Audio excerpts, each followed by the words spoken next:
2024 లేదా 25లో డిగ్రీ లేదా బీటెక్ చదివారా? సాఫ్ట్‌వేర్ జాబ్ కోసం ఎదురు చూస్తున్నారా? అయితే కోడ్ జ్ఞాన్ 100 డేస్ కోర్సులో చేరండి. జాబ్ సాధించండి.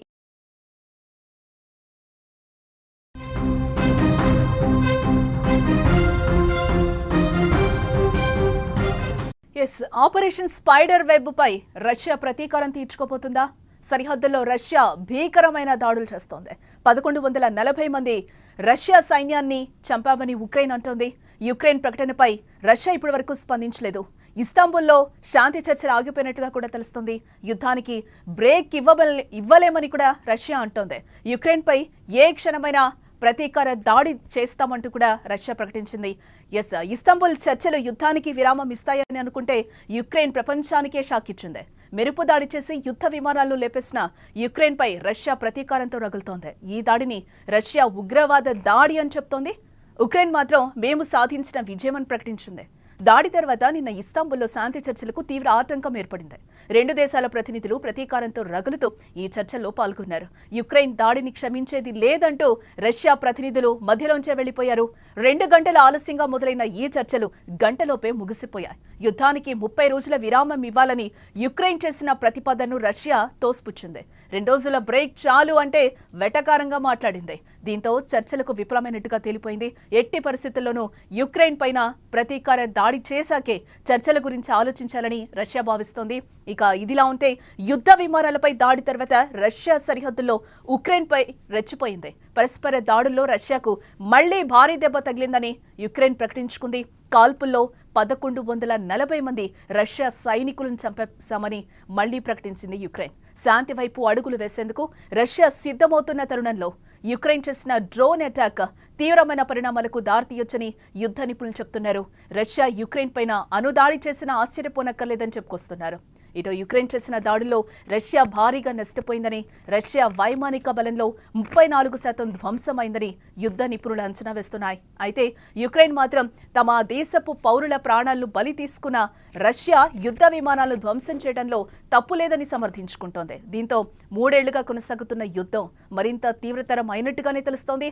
ఏ క్షణమైన రష్యా యుక్రెయిన్పై మళ్లీ భారీ ఎత్తున విరుచుకుపడొచ్చనే అంచనాలు తెర మీదకొస్తున్నాయి. ఇక ఇదే అంశానికి సంబంధించి మరింత సమాచారం మా న్యూస్ ఎడిటర్ తిరుమల్ మరింత సమాచారాన్ని అందిస్తారు. తిరుమల్, అంటే డ్రోన్ అటాక్ తర్వాత యుక్రెయిన్ రష్యా పరిస్థితులు ఏ విధంగా ఉన్నాయని అనుకోవచ్చు అంటారు? చాలా స్పష్టంగా ఒక విషయాన్ని మనం ఇక్కడ సరిపోల్చాలి. పహల్గామ్ దాడి తర్వాత భారత్ ఎలా రగిలిపోయిందో. ఎందుకంటే పహల్గామ్ దాడికి ముందు భారత్ శాంతి వైపు ఉంది, పాకిస్తాన్ పైన ఎటువంటి ఆంక్షలు పెట్టలేదు. పహల్గామ్ దాడి తర్వాత భారత్ ఎలా రగిలిపోయిందో, ఆపరేషన్ సింధూర్ని ఎంత కఠినంగా అంటే ఉక్రోషంతో చేసిందో సేమ్ సిచ్యువేషన్ ఇప్పుడు రష్యా ఉక్రెయిన్ మధ్య కనిపిస్తుంది. ఎందుకంటే ఉక్రెయిన్ చేసిన దాడి ఇస్తాంబుల్లో తొలి దఫా చర్చలు జరిగాయి, శాంతి చర్చలు. తొలి దఫా శాంతి చర్చల్లో పరస్పరం సైనికుల్ని, బందీలుగా ఉన్న సైనికుల్ని ఒకరికొకరు అప్పగించుకుందామని ఉక్రెయిన్లో ఇస్తాంబుల్ చర్చల్లో రష్యా ఒప్పుకుంది. రష్యా శాంతి వైపు అడుగులు వేసేందుకు కొంత ముందుకు వచ్చినట్టు కనిపించింది. సరిగ్గా రెండో దఫా చర్చలు, సెకండ్ రౌండ్ చర్చలప్పుడు ఉక్రెయిన్కి రష్యాకి మధ్య సీజ్ ఫైర్కి సంబంధించిన ఒప్పందం రావాల్సి ఉంటుంది. సీజ్ ఫైర్ అంటే కొంత బ్రేక్. నిజానికి ఉక్రెయిన్ అడిగింది 30 రోజుల పాటు యుద్ధాన్ని ఆపేద్దాం, 20 నుంచి 30 రోజుల పాటు యుద్ధాన్ని ఆపేద్దాం, ఇప్పటికే తీవ్రమైన నష్టంలో ఉన్నాం, తీవ్రంగా అంటే మానవతా విలువల్ని తీసుకొద్దాం, మానవతావాదాన్ని ప్రదర్శిద్దామని చెప్పేసి ఉక్రెయిన్ ఈ ప్రతిపాదన తీసుకొచ్చింది. కానీ రష్యా ఎప్పుడైతే ఉక్రెయిన్ ఈ ప్రతిపాదన తీసుకొచ్చినప్పుడు ఇస్తాంబుల్లో చర్చలకు రష్యా ముందుకు వచ్చినప్పటికీ సరిగ్గా చర్చలకు ఒక్కరోజు ముందు జూన్ 1వ తారీఖున పట్టపగలు రష్యాలో సన్లైట్లో పట్టపగలు 117 డ్రోన్లు వచ్చేసి రష్యాకి సంబంధించిన కీలక యుద్ధ విమానాలపైన, బాంబర్స్ పైన, ఎందుకంటే ఆ బాంబర్స్ పైన అటాక్ చేయడం, 41 యుద్ధ విమానాలు ధ్వంసం అయిపోవడం, ఇది రష్యా తట్టుకోలేని విధంగా ఉంది. రష్యాకున్న మొత్తం 120కి పైగా బాంబర్స్ ఉన్నాయి. ఈ యుద్ధ విమానాలే రష్యాకి అత్యంత బలమైన శక్తి. రష్యా శక్తిలో దాదాపు 34% శక్తి దెబ్బతిన్నదని ఉక్రెయిన్ చెప్తుంది. యుద్ధ విమానాలు దాదాపు 34% యుద్ధ విమానాలు దెబ్బతిన్నాయి. రష్యాకి ఇది చావు దెబ్బ అని ఉక్రెయిన్ ఇక్కడ సెలబ్రేషన్ చేసుకుంటుంది. పాకిస్తాన్ కనుక సీజ్ ఫైర్ తర్వాత, లేకపోతే ఆపరేషన్ సింధూర్ తర్వాత పాకిస్తాన్ మేమే గెలిచామని ఎలా అయితే సంబరాలు చేసుకుంటూ సేమ్ సంబరాలు ఇప్పుడు ఉక్రెయిన్ చేసుకుంటుంది. ఇది మేము రష్యా పైన తీసుకున్న ప్రతీకారం అని చెప్పేసి సంతోషాన్ని వ్యక్తం చేస్తుంది. ప్రపంచం మొత్తానికి అర్థమయ్యే విధంగా చెప్తుంది. రష్యా మాత్రం చాలా ఎట్లా అంటే గుంభనంగా ఉంది. రష్యా ఇది ఉక్రెయిన్ చేసిన దాడి కాదు అని చెప్తుంది ప్రపంచానికి. రష్యా స్థానికంగా ఉండే ఉగ్రవాదులు చేసిన దాడి చెప్తుంది. ఎందుకంటే యాంటీ ఎయిర్ డిఫెన్స్ సిస్టమ్ చాలా బలంగా ఉంది రష్యాకి. భారత్ వంటి దేశాలకు కూడా రష్యా ఎయిర్ డిఫెన్స్ సిస్టమ్ని అందించింది. S-400 మనం రష్యా నుంచి తెచ్చుకున్నాం. తాజాగా కూడా ఇంకో 2 S-400 ఇవ్వడానికి ఒప్పందం కూడా కుదిరింది. ఇటువంటి సిచ్యువేషన్లో రష్యా భూభాగంలోకి వెళ్ళి ఎటువంటి ఎయిర్ డిఫెన్స్ సిస్టమ్ అంటే ఏమైనా డ్రోన్స్ వస్తే తిరిగి ఎదురుదాడి చేసే అవకాశం లేకుండా రష్యా భూభాగంలోకి డ్రోన్లను తీసుకెళ్లి ఒక కోవర్ట్ ఆపరేషన్ చేయడం. రష్యా ఇంటెలిజెన్స్ పక్కనే ఉక్రెయిన్ గూఢాచారులు ఉండి ఎప్పటికప్పుడు సమాచారం తెలుసుకొని చాలా చావుదెబ్బ కొట్టింది ఒక రకంగా చెప్పంటే ఉక్రెయిన్. శాంతి మంత్రం జపిస్తూ శాంతి చర్చలు చేస్తూనే ఉక్రెయిన్ దాడి చేయడాన్ని రష్యా భరించలేకపోతుంది.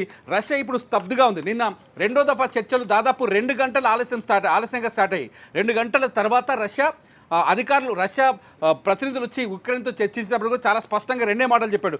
మేము ఈ 30 రోజుల విరామాన్ని కోరుకుంటున్నాం యుద్ధానికి అని చెప్తే 2 రోజులు చాలు మీకు, అంతకంటే అక్కర్లేదు, ఖచ్చితంగా ఉక్రెయిన్ అంతు చూస్తామని నిన్ననే వార్నింగ్ ఇచ్చినట్టుగా చాలా స్పష్టంగా అర్థమవుతుంది. అంతేకాదు ఈ చర్చలు ఫలించలేదు, వెనక్కి వెళ్ళిపోయారు. నిజానికి రష్యా చాలా మానవత్వాన్ని చూపిస్తుంది యుద్ధం తర్వాత. ఎందుకంటే ఉక్రెయిన్ మొదటి నుంచి 2 కంప్లైంట్ చేస్తుంది. ఒకటి, రష్యాలో చనిపోయిన మా సైనికులకు సంబంధించిన మృతదేహాల్ని అప్పగించండి. రెండో పాయింట్ వచ్చేసి రష్యాలో మా యుద్ధంలో గాయపడి బందీలుగా ఉన్న సైనికులు కూడా అప్పగించండి, వాళ్ళ ప్రాణాల మీదకి వచ్చిన పరిస్థితి, మానవత్వంతో స్పందించండి. మూడోది వచ్చేసి రష్యా కొంతమంది పిల్లల్ని బందీగా దాదాపు 15 లక్షల మంది పిల్లల్ని బందీలుగా పట్టుకుంది, వాళ్ళని వెంటనే విడుదల చేయాలని చెప్పేసి ఉక్రెయిన్ ఒక 3 ప్రతిపాదనలు తీసుకొచ్చింది. ఈ 3 ప్రతిపాదనలకి మానవతా ధోరణితో రష్యా అంగీకారం తెలిపినప్పటికీ కూడా ఉక్రెయిన్ యుద్ధాన్ని మరింత రెట్టింపు చేసే విధంగా, యుద్ధాన్ని మళ్ళీ రెచ్చగొట్టే విధంగా దాడి చేసిందనేది రష్యా చేస్తున్న ప్రధానమైన ఆరోపణ. ఇప్పటికే రష్యా చాలా స్పష్టంగా చెప్తోంది, ఉక్రెయిన్ వెనకాల యూరప్ దేశాలు ఉన్నాయి, నాటో చాలా సపోర్ట్ చేస్తుంది ఉక్రెయిన్కి, అందుకే ఈ దాడులకి వెనక్కి తగ్గకుండా ఉక్రెయిన్ అటాక్ చేస్తుంది మా పైన అని చెప్పేసి రష్యా చెప్తోంది. ఇటు ట్రంప్ కూడా నేను లేకపోతే పుతిన్ అంతమైపోయేవాడు, ఈ పాటికి పుతిన్ పైన దాడి జరిగేదని హెచ్చరిస్తూ మాట్లాడడం. రష్యా మాజీ అధ్యక్షుడు కూడా ఆయన చాలా స్పష్టంగా చెప్తున్నాడు, ట్రంప్ మాటలు ప్రమాదకరం ఈ ప్రపంచానికి అని చెప్పేసి. డిమిట్రీ మెడ్వెడెవ్ ఈయన చాలా స్పష్టంగా చెప్తున్నాడు, ఖచ్చితంగా ట్రంప్ దీనికి మూల్యం చెల్లించాల్సి వస్తుందని. ఇదంతా చూస్తుంటే సిచ్యువేషన్ చాలా స్ట్రాంగ్గా హారిబుల్గా ఉంది. నిన్న ఎప్పుడైతే డ్రోన్ దాడి జరిగిన తర్వాత ఉక్రెయిన్ రష్యా సరిహద్దుల్లో కొంత కాల్పులు జరిగాయి, ఫైర్ ఎక్స్చేంజ్ జరిగింది. ఈ ఫైర్ ఎక్స్చేంజ్లో రష్యా ఎంత నష్టం జరిగిందని చెప్పలేదు, కానీ ఉక్రెయిన్ చాలా బాగా చెప్తుంది, 1140 మంది రష్యా సైనికులు చంపేశామేమని ప్రకటిస్తుంది. రష్యాకి జరిగిన నష్టాన్ని ప్రపంచం ముందు ఎక్స్పోజ్ చేయడానికి రష్యా పైన మేమే పైచేయి సాధిస్తున్నామని పదే ఉక్రెయిన్ చెప్పడం చూస్తుంటే, ఇప్పటికే మే 4వ తేదీన పుతిన్ కొన్ని కీలకమైన వ్యాఖ్యలు చేశారు. ఏ క్షణమైనా ఉక్రెయిన్ అంతు చూస్తాం, మేము అణుదాడికి కూడా సిద్ధంగా ఉన్నామని చెప్పారు. ఇదంతా చూస్తుంటే ఒకవేళ ఉక్రెయిన్ మళ్ళీ ఇంకొకసారైనా రెచ్చగొట్టే ప్రయత్నం చేసినా, లేకపోతే అక్కడ పరిస్థితులు చాలా గుంభనంగా ఉన్నాయి, ఏ క్షణమైనా రష్యా ఉక్రెయిన్ పైన విరుచుకుపడే అవకాశం చాలా స్పష్టంగా కనిపిస్తోంది. నిన్నటి దాడితో రగిలిపోతుంది రష్యా. ఖచ్చితంగా రష్యా అంటే పుతిన్ అంత మామూలు వ్యక్తి కాదు. నిజానికి మానవతావాది అంటారు పుతిన్ని. ఇతర దేశాలు భారతదేశంతో ఉన్న సంబంధాలు చూస్తే పుతిన్ చాలా, ఎందుకంటే భారతదేశంలో జరిగిన ఉగ్రవాద దాడిని ఆయన తీవ్రంగా ఖండించాడు. పాకిస్తాన్పై దాడిని సపోర్ట్ చేస్తూ వచ్చాడు. ఎందుకంటే పాకిస్తాన్ పైన ఉగ్రవాదులపైన భారత్ దాడి చేసింది, ఈ దాడిని ఖచ్చితంగా సమర్థించాల్సింది అంటూ పుతిన్ మోదీతో మాట్లాడారు. ఇదంతా చూస్తుంటే పుతిన్ని కెలుక్కుంది ఉక్రెయిన్ అని చెప్పాలి. ఇక్కడ పుతిన్ని కెలుక్కుంది, రష్యాని రెచ్చగొట్టే ప్రయత్నం చేసింది. కాబట్టి ఖచ్చితంగా రష్యా ఖచ్చితంగా ఉక్రెయిన్కి మూల్యం చెల్లించి తీరుతుంది అనేది చాలా స్పష్టంగా అర్థమవుతోంది జానకి. ఇక్కడ ఉగ్రదాడి అంటూనే రష్యా చెప్తున్న పరిస్థితి కనిపిస్తుంది, యుక్రెయిన్ పై దాడి చేస్తామని కూడా పుతిన్ చెప్తున్న పరిస్థితి. దీని అంతటిని ఏ విధంగా చూడాలంటారు తిరుమల్? పుతిన్ చాలా స్పష్టంగా చెప్తున్నాడు, రగిలిపోతుంది. నిజానికి రష్యా రగిలిపోతుంది, రష్యా ఖచ్చితంగా అణుబాంబులు సిద్ధం చేస్తుందంటూ రష్యాకు సంబంధించిన చాలామంది అధికారులు చెప్తున్నారు. నిన్ననే ప్రకటించారు, ఉక్రెయిన్ మూల్యం చెల్లించక తప్పదు, ఉక్రెయిన్కి ఖచ్చితంగా బుద్ధి చెప్పి తీరుతాం, ఉక్రెయిన్ అంతం చేయడానికి రష్యా సిద్ధంగా ఉంది. రష్యా చాలా మొదటి నుంచి యుద్ధంలో కూడా కొంత ఉక్రెయిన్ రష్యా మధ్య ఎప్పుడైనా యుద్ధ వాతావరణం మొదలైనప్పటికీ రష్యా ఎప్పుడు ఫెయిర్ హంట్ చేస్తుంది. కానీ ఉక్రెయిన్ ఏం చెప్తుంది, మా దేశాన్ని సర్వనాశనం చేసిన యుద్ధ విమానాల్ని నేల కూల్చాలని మేము నిర్ణయించుకున్నాం. ఎందుకంటే ఉక్రెయిన్ దాడి చేసిన యుద్ధ విమానాలు మామూలు కాదు, అణుబాంబుల్ని కూడా అణుబాంబులతో దాడి చేయగలిగే యుద్ధ విమానాలు. అందుకని ఉక్రెయిన్ ఆ వ్యూహాత్మకంగా చాలా తెలివిగా అడుగులు వేసింది. చాలా తెలివిగా ఏదైతే రష్యాకి బలంగా ఉన్నాయో యుద్ధ విమానాలు వాటిని టార్గెట్ చేసింది. ఆ యుద్ధ విమానాలు ఖచ్చితంగా ఉక్రెయిన్కి ప్రమాదకరం. ఒక రకంగా చెప్పాలంటే రష్యా దగ్గర ఉన్న యుద్ధ విమానాలు ఉక్రెయిన్కి ప్రమాదకరం. ఎందుకంటే ప్రపంచంలోనే అతిపెద్ద అణుదేశం రష్యా. దాదాపు 5,500 పైన వార్ హెడ్స్ ఉన్నాయి రష్యా దగ్గర. ఏ క్షణం దాడి చేసినా విధ్వంసం, ప్రపంచ వినాశనం అవుద్ది. ఒకవేళ రష్యా కనుక అణుదాడి మొదలు పెడితే ప్రపంచమే వినాశనం అవుద్ది. ఇటువంటి పరిస్థితుల్లో రష్యాకి సంబంధించిన ఈ యుద్ధ విమానాలపైన, బాంబర్స్ పైన దాడి చేసి ధ్వంసం చేయడానికి ప్రపంచం సమర్థిస్తుంది. కాస్త మద్దతు కూడా దొరుకుతుందనే ఉద్దేశంతో ఉక్రెయిన్ దాడి చేసినట్టు తెలుస్తుంది. ఉక్రెయిన్ చాలా స్పష్టంగా చెప్తుంది, మా దేశాన్ని నాశనం చేసిన, మా దేశంలో బాంబుల వర్షం కురిపించిన రష్యా యుద్ధ విమానాల్ని ఎట్లయినా బూడిద చేస్తాం, అందుకే చేద్దామని 18 నెలలుగా ఒక ప్లాన్ వేసుకున్నాం. ఆ ప్లాన్ని 100% వర్కౌట్ చేశాం. ఇక్కడ ఉక్రెయిన్ ఇంకో మాట చాలా స్పష్టంగా చెప్తుంది ఏంటంటే, ఎప్పుడైతే రష్యా యుద్ధ విమానాలపై దాడి జరిగిందో, ఆ దాడి చేసిన ఆపరేషన్ నిర్వహించిన ఒక్క వ్యక్తి కూడా రష్యాలో లేకుండా, ఒక్క వ్యక్తికి కూడా ప్రాణాపాయం లేకుండా, ఒక్క వ్యక్తికి కూడా ప్రాణ నష్టం లేకుండా ఉక్రెయిన్ వాళ్ళు తప్పించగలిగింది. ఇదంతా చూస్తుంటే ఉక్రెయిన్ చాలా వ్యూహాత్మకంగా కోవర్ట్ అటాక్స్ అనుకోవచ్చు, లేకపోతే ఒక రష్యాని వ్యూహాత్మకంగా దాడి చేయడంలో ఉక్రెయిన్ ఇంకా ఏమైనా ఎత్తుగడలు వేస్తుందా అనే ఆలోచన రష్యా దగ్గర ఖచ్చితంగా ఉంటుంది. కాబట్టి ఉక్రెయిన్ పైన ఖచ్చితంగా రష్యా ప్రతీకారం తీర్చుకునే అవకాశాలు ఎక్కువగా కనిపిస్తున్నాయి. ఏ క్షణమైనా రష్యా ఉక్రెయిన్ పైన భీకర దాడి చేసే అవకాశాలు అయితే చాలా మెండుగా ఉన్నాయని యుద్ధ నిపుణులు చెప్తున్నారు. జానకి, ఎస్ అంటే తిరుమల ఇంకా శాంతి చర్చలు ముందుకెళ్లే అవకాశాలు కనిపించడం లేదంటారా?